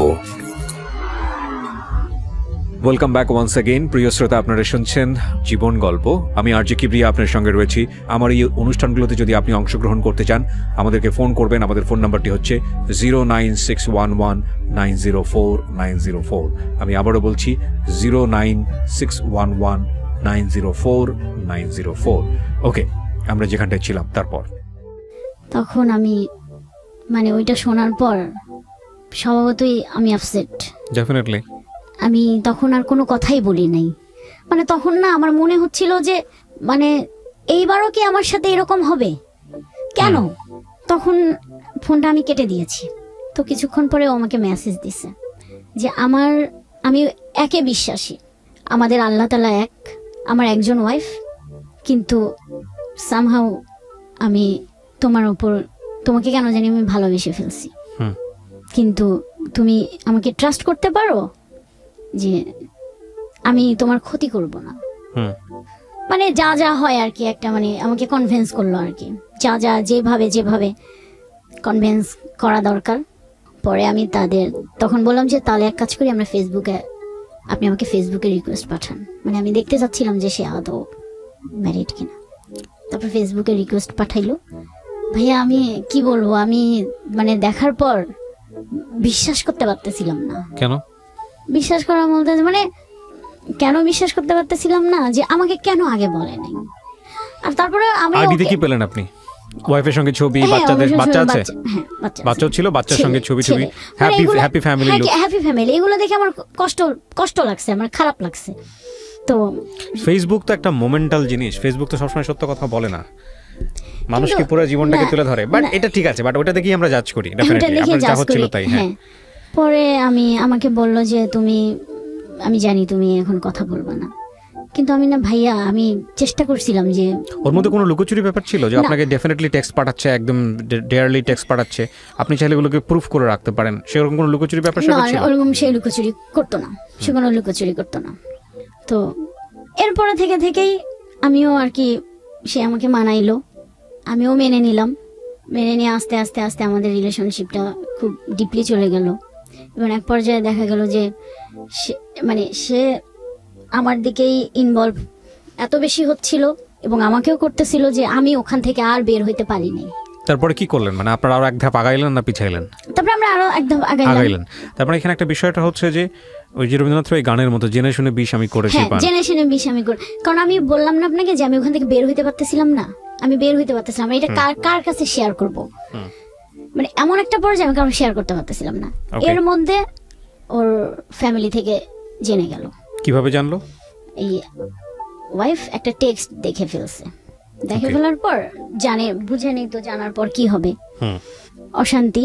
পরে আমাকে দুপুরবেলা ফোন দিয়ে বলল যে তোমার সাথে আপাতত আমার ক্লোজ সে। আমি বলছি কেন, কারণ কি? বললো যে কোনো কারণ নেই, আদৌ আমি যোগাযোগ করবো কিনা আমি জানি না। আমি ওকে ফাইন, ঠিক আছে। আমার কষ্ট হচ্ছিল, কিন্তু আমার তো এখানে কিছু করার নেই, কি করতাম আমি বলছি ঠিক আছে। তারপরেও সে ইমোশনালি টেক্সট পাঠাচ্ছিল, আমিও পাঠাচ্ছিলাম। পরে তার ওয়াইফ পরে আমার বিকালে সন্ধ্যার দিকে বললো আমার ওয়াইফ তোমার নাম্বার নিয়েছে, তোমাকে হয়তো ফোন দিবে, আমি কিন্তু এরকম এরকম ভাবে বলছি, তুমি ঠিক এইভাবে বললো। মানে তার দোষ সম্পূর্ণটা আমি আমার ঘাড়ে নিয়েছি। তো তার ওয়াইফ আমাকে পরের দিন ফোন দিল, দিয়ে আমাকে জিজ্ঞাসা করলো। তখন আমি বললাম যে না, এরকম আসলে তেমন কিছু না। তখন সে বললো যে না, মানে তোমাদের টেক্সট দেখে আমি বুঝতে পেরেছি যে কিছু একটা আছে, তুমি যতই কিছু বলো না কেন। তো পরে আমি বললাম যে না, এরকম কিছু না, আসলে মানে হ্যাঁ আমাদের কথাবার্তা হয়েছে, কিন্তু এখন আর হয় না, স্টপ। পরে বললো যে ঠিক আছে, আমি এটাই যেন চাই স্টপ হয়ে যাক, এটা যেন না আগায়। আমি বলছি ওকে ঠিক আছে। পরে আমি তাকে ফোন দিলাম, দিয়ে বললাম যে এরকম ওনার সাথে কথা হয়েছে, তবে উনি বলছে যে না আগায়। তো ঠিক আছে। এর মধ্যে আর 3-4 দিন আমাদের কোনো কথা হয়নি। হঠাৎ একদিন সকালবেলা আমি ওইভাবে আর কি নিজেকে প্রস্তুত করে নিচ্ছিলাম। হঠাৎ একদিন সকালবেলা আমাকে সে দেখি অন্য একটা আইডি থেকে টেক্সট পাঠাইছে, বলছে তুমি এটা অ্যাকসেপ্ট করো, আমি এটা। তারপরে অন্য একটা ফেসবুক আইডি, সে একটা ফেক আইডি খুলছে, সেখান থেকে টেক্সট পাঠাইছে, বলছে এখন থেকে কোনো মোবাইলের কন্টাক্ট হবে না। মানে সেও মানে ফিল করতেছিল যে সে ওইটা একটা অভ্যাস হয়ে গেছে, এরকম আমাকে ছাড়া সে থাকতে পারতেছে না, ইয়ে করতে পারতেছে না। আমারও তো এখন, আমি তো তাকে ভালোবাসি, যখন আমি এই ধরনের কথা শুনবো স্বভাবতই আমি উইক হয়ে যাব। আমিও তখন আবার আমাদের এরকম ভালো সময় যাচ্ছে, যাচ্ছে। তো এরকম করে করে ভাইয়া আসলে কি বলবো, মানে বিষয়টা হচ্ছে এরকম যে আপনি গোপনেই সবকিছু মেইনটেইন করতেছিলাম গোপনেই, এবং তার মধ্যে সে হচ্ছে আমার বাসায় আসা যাওয়া করতেছিল। তখন আপনি আলাদা থাকতেন? আমি আলাদা থাকি, একটা ফ্ল্যাটে আলাদা থাকতেন? হ্যাঁ আমি আলাদা থাকি, আমার বাসায় আসা যাওয়া। এবং আপনার বাসায় আসা যাওয়া, আপনাদের ফিউচার কি ছিল? মানে আপনার জায়গা থেকে ফিউচারটা কি ছিল? মানে ফিউচার এরকমই থাকবো আমরা, যতটুকু পারি মেইনটেইন করব। কারণ সে একটা কথাই সবসময় বলতো যে আমার তোমাকেও লাগবে, তাকেও লাগবে, আমি তাকে ছাড়তে পারবো না, বিকজ তার উপর আমার একটা দায়িত্ব আছে, বাচ্চা আছে। তোমাকে ছাড়তে পারবো না, তুমি আমার ভালোবাসার জায়গা, মানে একজন আমার দায়িত্বের জায়গা, একজন আমার ভালোবাসার জায়গা। তো এরকম করে করে আমাদের রিলেশনশিপটা এত গভীরে চলে গেল যে যেখান থেকে সেও আর পারতেছিল না বের হইতে, আমিও আর পারতেছিলাম না বের হইতে। অলমোস্ট তখন মনে করেন যে প্রায় 2-2.5 বছর শেষ, 3 বছর। তখন আমি ওনাকে গিয়ে একটা প্রশ্ন করছি, আমাদের ফিউচার কি, এইভাবে কতদিন? এর মধ্যে সে আমাকে ইনসিস্ট করতেছিল, তুমি যখনই সে কোনো না কোনো ভাবে, এর মধ্যে অনেকবার সে তার ওয়াইফের কাছে ধরা খেয়ে গেছে আমাদের বিষয়ে ধরা হয়েছে, এবং অনেক ইয়ে হয়েছে। আবার আমি গিয়ে তাদেরকে নানান ভাবে সব দোষ আমার কাঁধে নিয়ে আমি তাদেরকে মিউচুয়ালি করে দিছি। তো পরে একটা সময় গিয়ে আমি তাকে জিজ্ঞাসা করছি যে আমাদের ফিউচার কি। তখন সে বলতেছিল যে আমার এরকম চাচ্ছিলাম আমি অস্ট্রেলিয়া, মানে সে অস্ট্রেলিয়ার যাওয়ার জন্য কাগজপত্র তৈরি করতে, দেশের বাইরে চলে যাবে, তারপর আপনার সাথে ওখানে সেটেল হবে, দেশের বাইরে চলে যাবে, মোস্ট কমন স্টোরি, দেশের বাইরে চলে যাবে। পরে তখন বলছে ঠিক আছে দেশের বাইরে চলে যাও, কোনো সমস্যা না, যদিও আমি চাই নাই সে দেশের বাইরে যাক। তো আমি বলছি ঠিক আছে তুমি দেশের বাইরে যাও। ও আমি একটু বলি, এর মধ্যে সে আমাকে যখনই তার ওয়াইফের কাছে ধরা মানে বিষয়টা চলে আসে, তখন সে আমাকে ইনসিস্ট করে তুমি বিয়ে করো। কিন্তু আমার কথা হলো আমি কেন বিয়ে করব, আমি এত দূর এসে, মানে আমি তো পারবো না। আর শুভা, আপনি আমাকে একটু বলেন আপনার প্ল্যান কি ছিল? ওর ফিউচার প্ল্যান বাদ দেন, আপনার প্ল্যান কি ছিল? আপনি ওকে বিয়ে করবেন? না, আমার ওরকম কোনো প্ল্যান ছিল না ভাই। তাহলে কি আপনি এইভাবেই থাকবেন লাইফে? আমি চিন্তা করছিলাম যে দেখি না কি হয়, মানে একটা হাওয়াই মিঠাইয়ের উপরে পুরো জীবনটা ছেড়ে দাও। আমি না মানে ওখান থেকে অনেক চেষ্টা করছি আমি বের হয়ে আসতে, কিন্তু আমি না বের হয়ে আসতে পারি নাই, মানে পারি নাই বের হয়ে আসতে। চেষ্টা যে করি নাই ভাইয়া তা কিন্তু না, আমি প্রচন্ড চেষ্টা করছি। চেষ্টা মানে কি আপনি আরো কার প্রতি ফলেন হওয়ার চেষ্টা করতেছিলেন? না, আমি কারো প্রতি না, মানে আমি নিজে থেকেই নিজেকে মনকে বোঝাচ্ছিলাম যে এটা তো হবে না, মানে এটা তো কোনো ফিউচার নাই। সে আমাকে যতই ভালোবাসুক না কেন, তার একটা ফ্যামিলি আছে, তো আমি তো একটা মেয়ে হয়ে একটা ফ্যামিলি তো আমি নষ্ট করতে পারি না। এখানে খুব গুরুত্বপূর্ণ কিছু বিষয় আছে, আপনারা জাজমেন্টাল হবেন না। গুরুত্বপূর্ণ বিষয়টা আমি লাস্টে বলছি যে কেন এই উইকনেসটা গ্রো করলো এবং এই উইকনেসটা গ্রো করলে এটা কতদূর পর্যন্ত যাইতে পারে। কজ একটা মানুষকে ড্রাগ দিলে সেটা কিওর করা যায়, হয়তোবা তার চেয়েও হাই ভলিউমের, যদি আমি বলি ড্রাগের চেয়েও হাই ভলিউম যদি কোনো নেশা থাকে সেটা দিলে অনেক সময় বের করে নিয়ে আসা যায়। বাট ওয়ান থিং যেটা দিলে কিওর করা খুব মুশকিল, পুরো লাইফটা নিয়ে টানা হেঁচড়া শুরু হয়ে যায়, সেটা ওনার জীবনে ঘটেছে। উনি হয়তো পরবর্তীতে এগ্রি করবে, সেটা নিয়ে কথা বলবো আমরা একেবারে শেষের দিকে এসে। এর মধ্যে তো এরকম করে করে আমাদের চলতেছে, এর মধ্যে দেখা সাক্ষাৎ মানে সবকিছুই নর্মাল। সেও পারতেছে না, আমিও পারতেছি না, আমি পারতেইছি না, সেও পারতেছে না, আমি তার দোষ দেব না। সে বলতেছে যে আমার ছাড়া সম্ভব না, কিন্তু সে তার ওয়াইফকেও ম্যানেজ করতে পারবে না, কারণ তার ওয়াইফ এটা কোনোভাবে মেনে নেবে না। আমিও তাকে কোনো ফোর্স করি নাই। লাস্ট ফেব্রুয়ারির 7 তারিখে আমাদের খুব একটা ঝগড়া হয়। তার ওয়াইফের সঙ্গে তার কি লাভ ম্যারেজ ছিল? হ্যাঁ, লাভ ম্যারেজ ছিল। তার হচ্ছে আমাদের ঝগড়া হয়, প্রচন্ড ঝগড়া হয়, এবং এর মধ্যে সে আমাকে মানে ভালোবাসার সন্দেহ বলেন যা একটা রিলেশনশিপে থাকে। তো আমাকে সামান্য একটা ব্যাপার নিয়ে, আমার মোবাইল শুধু অফ হয়ে গেছিল, এটা ব্যাপার নিয়ে সে আমাকে এত পরিমাণ সন্দেহ করছিল যে, না সরি, মোবাইল বন্ধ ছিল না, মোবাইলটা আমি ওই দিন সকাল থেকে ওর সাথে আমার একটা ব্যাপার নিয়ে ঝগড়া। আমি ওর সাথে আর কোনো কথাবার্তা না বলে অফিস থেকে বাসায় আসছি। বাসায় আসার পর আপনার আমি ফ্রেশ হয়ে বাইরে গিয়েছি, এই দোকানে গিয়েছিলাম, দোকানে গিয়েছি। যাওয়ার পর সে এর মধ্যে হচ্ছে মোবাইলে ফোন দিছে, মেসেজ দিছে। ফার্স্ট টাইমে আমাদের যেহেতু মোবাইলে ফোনে কথা হয় না, মেসেঞ্জারই কথা হয়, মেসেজ দিছে, আমি রিপ্লাই করি নাই। পরে সে ফোন দিছে, 3-4 বার ফোন দিছে, আমি তো বাসায় নাই। তা আমি হচ্ছে মানে মোবাইলটা পিক করব কিভাবে? তো সে আমার মোবাইলে একটা অ্যাপস ইনস্টল করে রাখতো সব সময়, আমি কোথায় যাই কি করি সে ওই অ্যাপসটার মাধ্যমে কিন্তু ফ্রন্ট ক্যামেরা চাইলে মানে আমার ডিভাইসটা সে কন্ট্রোল করে। ও মানে আপনি কি করতেছেন না করতেছেন সব সময় সে আমাকে দেখে। আচ্ছা। তো সে তখন মনে হলো যে সে যদি বাসায়, তার এটা মনের সন্দেহ, সে কোথায় গেছে, বাসায় যদি থাকতো সে তো আমার ফোন ধরতো। তো সন্দেহ থেকে সে কি করলো? সন্দেহ থেকে সে ওই অ্যাপসটা ওপেন করে ওই ফ্রন্ট ক্যামেরা দিয়ে দেখলো যে না আমি তো বাসায় নেই, লাইট অফ, মানে লাইট অফ বা হচ্ছে আমি বাসায় নেই। ও বুঝতে পারলো আমি বাসায় নেই। কিছু মানে ও ওইটা সবসময় ওপেন করে ধরে বসেছিল যে আমি কি করি। আমি তখন পর্যন্ত কিন্তু জানি না এই অ্যাপসের এই কাজ। আমি অনেস্টলি বলি, আমি ওই ঝগড়ার পরেই আমি জানতে পারছি। একটা জানি যে অ্যাপস একটা ইনস্টল আছে, কিন্তু সে কখনো বলে না যে অ্যাপস দিয়ে কি হয়। আচ্ছা, ট্র্যাক করেছে আপনাকে? ট্র্যাক করে, সব সময় ট্র্যাক করে, সবকিছুতেই ট্র্যাক করে। আমি আসলাম, বাসায় আসলাম, আসার পর দেখি অনেকগুলা টেক্সট দেখেই তো আমি বুঝতে পারছি যে আজকে কি হবে, পরিণতি খুবই খারাপ আছে। আমি একদম চুপ, আমি চুপচাপ যে আমাকে এখন সে পকাচাকা করবে, আমাকে এগুলা শুনতে হবে, নাহলে হচ্ছে ঝগড়া, কথা বললেই ঝগড়া বাড়বে, আমি চাই নাই ঝগড়া বাড়াইতে। পরে দেখি সে আমাকে অনেকগুলা টেক্সট করলো, বললো যে আমি খুব ঠান্ডা মাথায় ডিসিশন নিলাম, আমি আর রিলেশন কন্টিনিউ করব না। Okay fine. আমি ওকে জিজ্ঞেস করলাম যে এটা ঠান্ডা মাথায় বলছো তো? পরে যেন এটা, কারণ এর আগে বহুবার তুমি আসছো, আমি গেছি, এরকম আমাদের ঝগড়া হয়েছে। পরে বলছে না এটা আমি একদমই ঠান্ডা মাথায়। এইটা বলার পর সে র্যান্ডমলি আমাকে গালাগালি করতেছে, টেক্সট দিতেছে, এইভাবে 3টা-3:30 পর্যন্ত সে আমাকে জ্বালাইছে।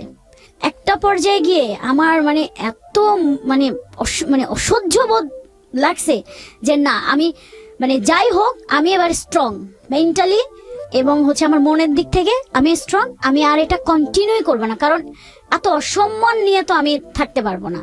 আমি তো একটা ভুল করছি, তার মধ্যে যদি আমাকে এরকম মেন্টালি প্রেশার করে, মানে প্রেশার দেয় সবসময়, যেটা আমাকে দিয়ে আসছিল। আমার ওর সাথে রিলেশন হওয়ার পর থেকেই আমার ফ্রেন্ড সার্কেল বলেন টোটালি তাদের সাথে আমি ডিটাচড। কারোর সাথে আমার কোনো ছেলে মানুষ বলেন, কোনো অফিস কলিগ, মানে কারোর সাথে সে কথা বললেই মানে সে এত পজিটিভ হয়ে যেত, এত মানে অ্যাগ্রেসিভ হয়ে যেত। বুঝতে পেরেছি। এটা আপনার লাস্ট কবেকার ঘটনা? এই ফেব্রুয়ারির 7 তারিখ। পরে হচ্ছে আমি ওই দিন খুবই আমি বলছি যে ঠিক আছে তুমি বলছো, আমি আর নিতে পারতেছি না, আর সম্ভবই না। এই সামান্য একটা বিষয় নিয়ে এত সন্দেহ করা আর সম্ভব না। আমি তাকে সবকিছু থেকে ব্লক করে দিছি, হোয়াটসঅ্যাপ, মেসেঞ্জার, মানে ফোন টোন সবকিছু থেকে ব্লক করে। এর আগে তো আমি প্রচুর কান্নাকাটি করতাম, আমি অসুস্থ হয়ে যাইতাম।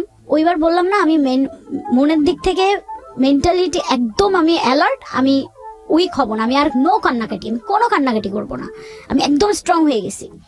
পরে হচ্ছে আমি আমার মতো অফিস করতেছি। এর আগে যতবারই ঝগড়া হইতো আমার মানে আমি আপনাকে বুঝাইতে পারবো না যে আমার মানে কি খারাপ অবস্থা হইতো। মানে আমি অফিস করতে পারতাম না, আমি অসুস্থ হইতাম, আমি বুঝতে পারছি। হ্যাঁ, দিন গেছে যে আমি হসপিটালও ভর্তি ছিলাম। আপনি একদম এন্ডিং এ আসেন, কি করলেন? আচ্ছা, তারপর আমি বাদ দিয়ে দিছি, আমি সবকিছু থেকে ব্লক। একটা দিন যাইতে না যাইতেই সন্ধ্যাবেলায় সে তার বাসার দারোয়ান কে দিয়ে আমাকে ফোন দিছে, আমি কেটে দিছি। বাবুর তার বাসায় যে রান্না করে বাবুর্চি, তাকে দিয়ে সে ফোন দিছে, আমি কেটে দিছি, কারণ আমি তো এই নাম্বারগুলো জানি, ব্লক করে দিছি। তখন সে বুঝতে পারতেছিল, সে ফিল করতে পারতেছিল যে আমি এবার স্ট্রং, কোনোভাবেই সে আমাকে আর ফিরাইতে পারবে না। এখানে একটা বিষয় একটু যুক্ত করি প্রিয় শ্রোতা যারা শুনছেন, এক্সেস ওয়াজ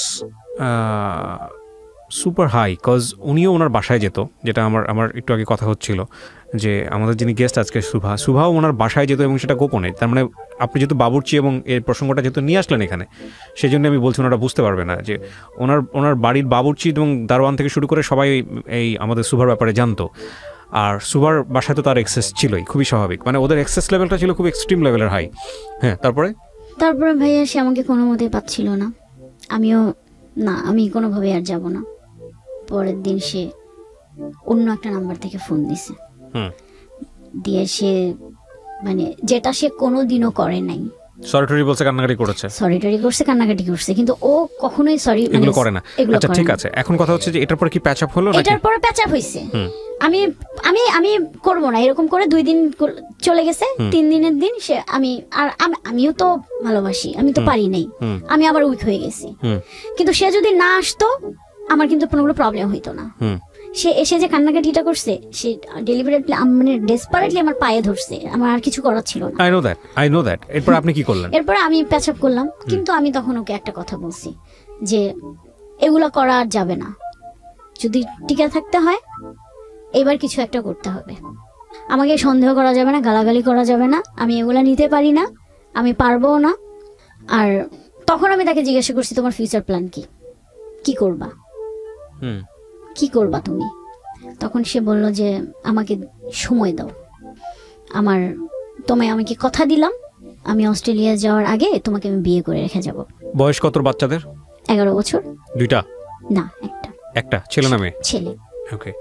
আর আমি তোমাকে দেশের বাইরে যখন যাব আমি তোমাকে বিয়ে করে রেখে যাব, আর তারপরে আমি ওখানে যাওয়ার পর তোমাকে 1 বছর পর আমি নিয়ে যাব। আপনি এগ্রি করলেন? হ্যাঁ, আমি এগ্রি করছি ভাইয়া, আমি এগ্রি করছি, ঠিক আছে। এইটাই তার সাথে আমার কথা, যে এই কন্ডিশন হলে এখন থাকবে, না হলে আর হবে না, আর সম্ভব না আমার পক্ষে। এভাবে আমাদের ভালোই চলতেছিল, ঝগড়া টগড়া হয়নি। তো ওর সাথে আমার লাস্ট যেটা কথা হয়েছে, ও এর মধ্যে লাস্ট কথা হওয়ার ঠিক 2 দিন আগে তার ওয়াইফের সাথে ঝগড়া হয়েছে, আমাকে নিয়ে না, অন্য একটা পারপাসে ঝগড়া হয়েছে। এবং সে এত পরিমাণে একটা খুবই বাজেভাবে ঝগড়া হয়েছে যে মনে হয়েছে, তখন তাদের মনে হয়েছিল, মানে তার ফ্যামিলি থেকে মনে হয়েছিল যে সে একজন মানে সাইকো। হ্যাঁ, কারণ তার কিছু কিছু বিহেভিয়ারে আমার নিজেরই মনে হয়েছিল যে সে সাইকো, কারণ সে ভালো থাকতে থাকতে রেগে যাইতো, মানে নর্মাল একটা মানুষের মতো তার আচরণ ছিল না। সে যখন রেগে যাইতো এত এক্সট্রিম লেভেলে যাইতো, মানে যেটা আসলে কল্পনার বাহিরে। তো তার ফ্যামিলি থেকে ডিসিশন হলো যে তাকে, আমি যেটা পরে জানতে পারছি।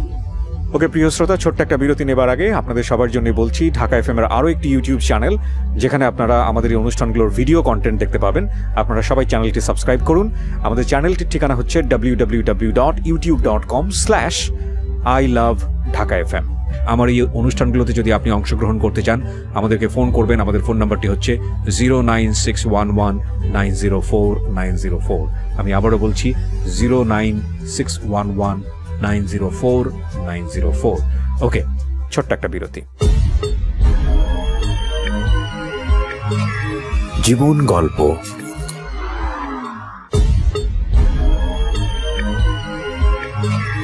জীবন গল্প।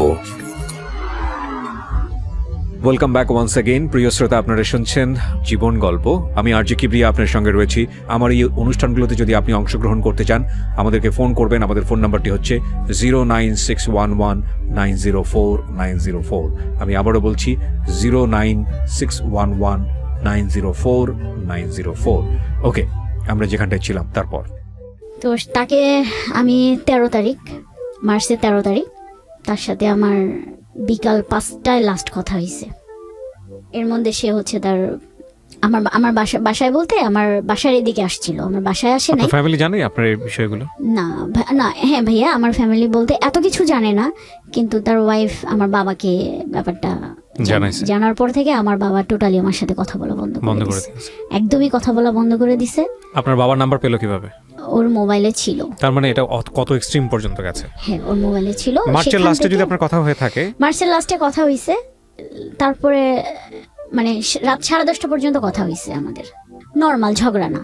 এরপরে ওর না মোবাইল টোটালি বন্ধ, সুইচ অফ। কি হয়েছে আমি কিন্তু জানি না, আমি তো পাগলের মতো খুঁজতেছিলাম, কারণ যত ঝগড়াই হোক ওকে তো আমি চিনি, কখনো মোবাইল বন্ধ রাখবে না। মানে ও আমাকে গালাগালি করবে, বাট ও আমাকে মোবাইল বন্ধ রাখবে না। কিন্তু তাহলে সেখানে কি হলো যে টোটালি মোবাইল অফ? এরকম করে রাত 3টা পর্যন্ত মোবাইল অফ ছিল। 3টার পর মোবাইল ওপেন হয়েছে। ওপেন হওয়ার পর আমি ফোন দিয়েছি, টেক্সট করেছি, কিন্তু কোনো রেসপন্স নেই, ফোন ধরে নেই। টেক্সটের কোনো রেসপন্স, আমি ডেলিভারিটলি ফোন দিয়ে, মানে আমি তখন কি বলবো যে মানে পাগল হয়ে গেছিলাম। ওর বাসায় আছে কিনা, ওর ওয়াইফের পাশে আছে কিনা, মানে আপনাদের মধ্যে কোনো গোপনীয়তা নাই? না, গোপনীয়তা মানে আমি জানতাম, আমি কিন্তু তার ওয়াইফ বাসায় থাকলে আমি জীবনেও ফোন দেই না। আমি কিন্তু সেদিন আর কোনো মাথায় নাই না, সেদিন আমি জানতাম, এইটা জানতাম যে তার ওয়াইফ বাসায় ছিল না, এই জন্য আমি ফোন দিয়ে গেছি। কিন্তু সে আমাকে জানাইছে যে তার আব্বা আম্মা আসছে। তো আমাকে কিন্তু ওই সন্ধ্যার দিকে আমার সাথে একটু খুব খারাপ ব্যবহার করছে। তখন আমি বলছি যে আমার সাথে একদম খারাপ ব্যবহার করবে না, আমি অফিস থেকে আসছি।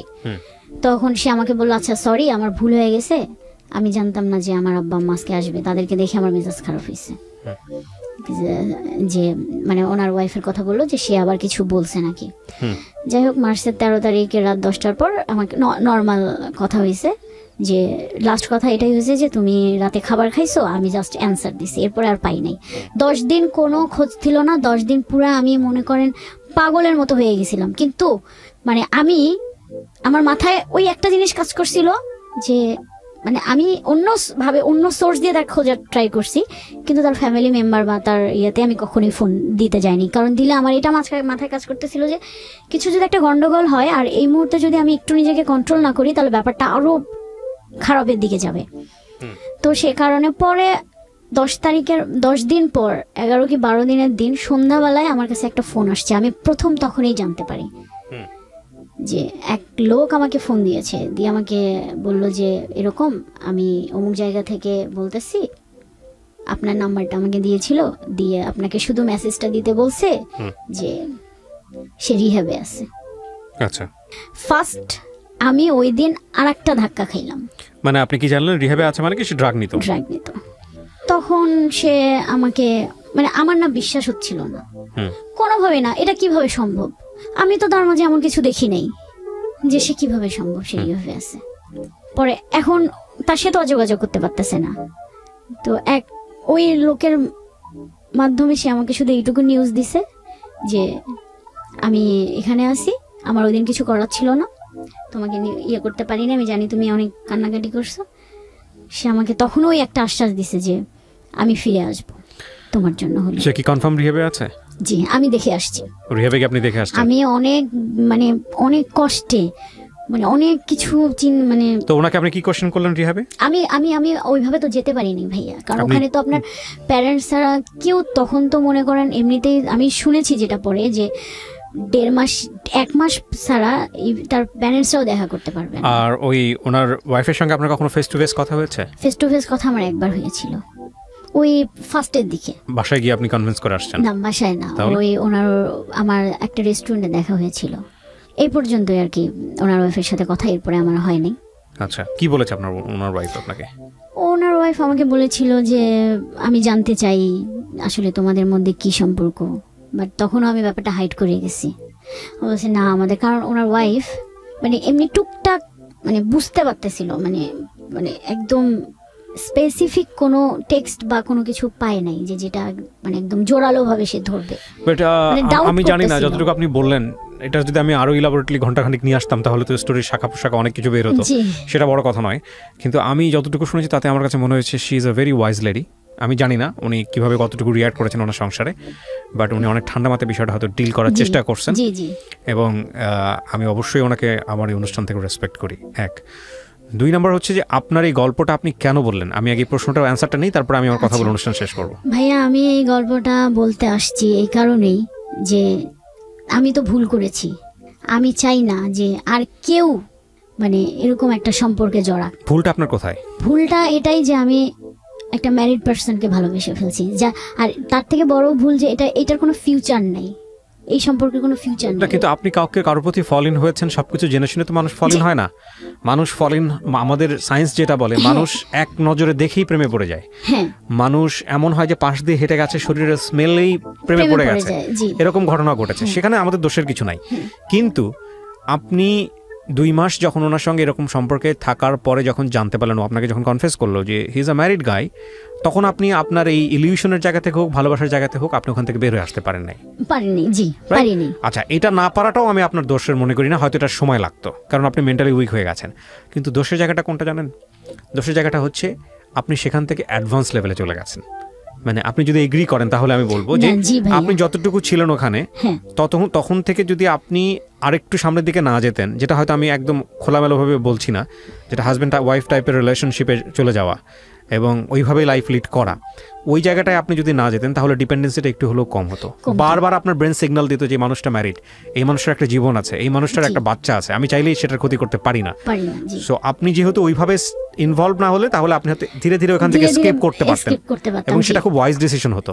কিন্তু না করে আপনি আরো এক ধাপ ভিতরে চলে গেছেন এবং ওই একদম জেনে শুনে বিষ পান করছেন যা থাকে কপালে। ভয়ঙ্কর রকমের ভুল সিদ্ধান্ত। হ্যাঁ, তো যেটার মানে মাসুল যেটা আমাকে এখন দিতে হচ্ছে, আমি জানি না হয়তো আরো সামনে দিতে হবে, কারণ আমার সব থেকে মানে যে মাসুলটা আমি দিচ্ছি যে আমার বাবা আমার সাথে কথা বলে না। না, ডেফিনেটলি আপনার বাবা আপনার সঙ্গে কথা বলে না, সেটার যথেষ্ট লজিক আছে। আর দ্বিতীয় কথা হচ্ছে যে দেখেন, আমি তো নিজেও বাবা, প্রত্যেকটা বাবাই কিন্তু তার সন্তানকে নিয়ে অনেক বড় স্বপ্ন দেখে। হ্যাঁ, ধাপে ধাপে অনেকবার তার সে স্বপ্নে ভেঙেছেন আপনি, এবং অ্যাটলিস্ট আপনি ভালো আছেন সেটা আপনার বাবা দেখতে চাইবে। কিন্তু যে ধরনের সম্পর্কে আপনি জড়িয়ে গেছেন, আমি নিশ্চিত এই ছেলেটা যদি কালকে রিহাব থেকে বের হয়ে আপনার সামনে দাঁড়ায়, আপনি টালমাটাল অবস্থায় চলে যাবেন, আপনি আবার তার প্রতি ফল ইন হবেন। একটা জিনিস, এই ধরনের সম্পর্ক সাধারণত কিভাবে নষ্ট হয় আমি বলি। আমার শোনা যারা এখানে গল্প বলেছেন সেই জায়গা থেকে বা সারাউন্ডিং থেকে আমি যতটুকু জানি, ভয়ঙ্কর রকমভাবে একটা দুর্ঘটনা, সাধারণত কমন 4-5টা সিনারিও বলতেছি। 2 নাম্বার যেটা হচ্ছে সুইচিং করা, মানে একটা সম্পর্কে থাকার পরে আরেকটা সম্পর্কে মুভ করা, যেটা সবচেয়ে ইজিয়েস্ট ওয়ে। আর 3 নাম্বার যেটা, সেটা হচ্ছে যে খুব খুব বড় ধরনের কষ্ট পাওয়া, অপর পক্ষ থেকে খুব বড় ধরনের কষ্ট পাওয়া, এবং এত বড় কষ্ট যে কষ্টের কোনো রেমেডি নাই। হ্যাঁ, যেমন দেখা যাবে যে হয়তো এই কারণে আপনার বাপ স্ট্রোক করে কোনো একটা দুর্ঘটনা ঘটে গেছে, অথবা দেখা গেল পরিবারে কোনো একটা ভয়ঙ্কর রকমের ঘটনা ঘটে গেছে, অথবা তার দ্বারা আপনার এমন একটা ক্ষতি হয়েছে যে ক্ষতিটা আপনি সারা জীবন ধরে আর কখনো পোষাতে পারবেন না। এই ধরনের ঘটনা ঘটলে সাধারণত এই রিলেশনশিপটা নষ্ট হয়। কিন্তু আমরা এই ধরনের কোনো ঘটনাটাকেই সাপোর্ট করি না সুস্থভাবে বাঁচার জন্য। আপনাকে যেটা করতে হবে সেটা হলো যে এখান থেকে বের হয়ে আসতে হলে আপনাকে প্রতি মুহূর্তে আপনাকে হ্যামারিং করতে হবে, নিজেকে শক্ত জায়গায় দাঁড় করাতে হবে যে না, আমি যেটা করতেছি সেটা ড্রাগের চাইতেও ভয়াবহ কিছু। এবং এটা সাইকোলজি বলে, যারা সাইকিয়াট্রিস্ট তারা ভালো বলতে পারবেন। প্রেমের সম্পর্কে যেখানে বাধা থাকে সেই সম্পর্কে সেখানে ভালোবাসা আরও অনেক বেশি তীব্র হয়। মানে নর্মালি আপনি কারোর সাথে রিলেশন করেন, সেখানে যে আবেগটা থাকে, যদি সেখানে বাধা থাকে তাহলে সেই বাধা যে পরিমাণ থাকে তার চেয়ে গতিবেগ, ওইখানে ইমোশনের গতিবেগটা অনেক বেশি হয়। আপনার ক্ষেত্রে বিষয়টা সেরকমই ছিল এবং এখনও সেরকম আছে। আমি অবশ্যই সুভা যে গল্পটা এখানে বলেছেন তার ভয়েস চেঞ্জ করা হয়েছে, তার পরিচিতি সমস্ত কিছু এখানে গোপন করা হয়েছে, কারো পরিচিতি এখানে রিভিল করা হয়নি। কিন্তু আমাদের সমাজে এরকম ঘটনা অহরহ ঘটে। আরেকটা যেটা আমি গল্পের মাঝখানে একবার বলেছিলাম যে কেন উনি ফল ইন হলেন, এটা আমাদের সবার একটা বড় প্রবলেম, বিশেষ করে মেয়েদের ক্ষেত্রে এই জিনিসটা বড় প্রবলেম। সেটা হলো মেয়েরা টেক কেয়ার অনেক বেশি পছন্দ করে। রাইট, এত বেশি পছন্দ করে যে একটা মেয়েকে তাকে ইমোশনালি ব্ল্যাকমেইল করার জন্যে বা তাকে ইমোশনালি গ্র্যাব করার জন্যে তাকে একটা নির্দিষ্ট সময় পর্যন্ত টেক কেয়ার করলে মোটামুটি সে বুঝে যায় যে না, এই মানুষটা ছাড়া আমার দুনিয়া তার আর কেউ নাই। আর একটা বড় জিনিস হচ্ছে যেটা একটা মানুষ একটা মেয়েকে যখন আপনি ইমোশনালি গ্র্যাব করে ফেলবেন, তখন ওই মেয়েটা আপনার জন্য জীবনের সর্বোচ্চ জিনিস ত্যাগ করার জন্য প্রস্তুত থাকবে। তো এইগুলো আসলে খুব সহজ সমীকরণ। অনেকে বুঝেও এই ধরনের সম্পর্কে জড়িয়ে যান, আর অনেকে না বুঝেও জড়িয়ে যান। তো আমার মনে হয় যে আসলে যখন আমরা ম্যাচিউর মানে অ্যাডাল্ট বয়স্ক হচ্ছি, এই যে কথাগুলো বলতেছি সেটা যে আমি যে একদম নিজেও খুব প্র্যাকটিস করি তা না, বাট আমাদের সবার করা উচিত। সেটা হলো যে একটা মানুষকে জীবনে নেয়ার ক্ষেত্রে আপনাকে যোগ বিয়োগ করে তবে নেওয়া উচিত। এবং মজার বিষয় হচ্ছে দেখবেন এই ইমোশন বা এই যে ফিলিংসটা তুমি বহুবার বলেছি এটা জীবনের একটা পর্যায়ে গিয়ে থাকে না, তখন থাকে ওই মানুষটার আচরণ কেমন, ওই মানুষটার ব্যক্তিত্ব কেমন, ওই মানুষটা আপনাকে কতটুকু ব্রিদিং স্পেস দিচ্ছে বাঁচার জন্যে, এই বিষয়গুলো তখন থাকে।